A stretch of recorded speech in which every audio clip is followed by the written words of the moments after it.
রাজধানীর আদাবরে ৫ বছরের এক কন্যা শিশুকে ধর্ষণ চেষ্টার অভিযোগে এক যুবককে গ্রেফতার করেছে ঢাকা মেট্রোপলিটন পুলিশ ডিএমপির আদাবর থানা পুলিশ। গতকাল রাতে তাকে রাজধানীর আদাবর এলাকা থেকে গ্রেফতার করা হয়। ভারপ্রাপ্ত কর্মকর্তা এস.এম. জাকারিয়া জানান, শিশুটির বাবা বাদী হয়ে নারী ও শিশু নির্যাতন আইনে অভিযুক্ত মাইনুদ্দিনকে আসামি করে এজাহার দায়ের করেন। এজাহারে বলা হয়, গত ২১ মার্চ বিকেলে ৫ বছরের শিশুটিকে মাইনুদ্দিন তার বাসায় নিয়ে যায়। এরপর তাকে ধর্ষণের চেষ্টা করে।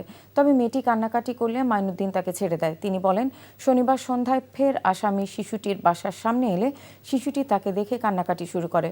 পরে প্রতিবেশীদের সহযোগিতায় মাইনুদ্দিনকে আটক করে পুলিশ। গতকালকে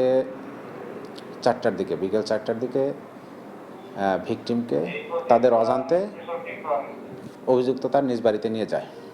মেয়েটা তাকে দেখার সঙ্গে সঙ্গে সে চিনতে পারে এবং সে আবার তাকে দেখে কান্নাকাটি শুরু করে।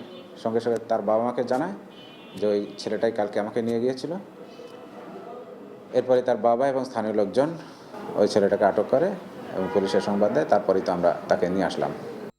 এই ঈদে জামা জুতো অ্যাক্সেসরিজের ডিসকাউন্ট।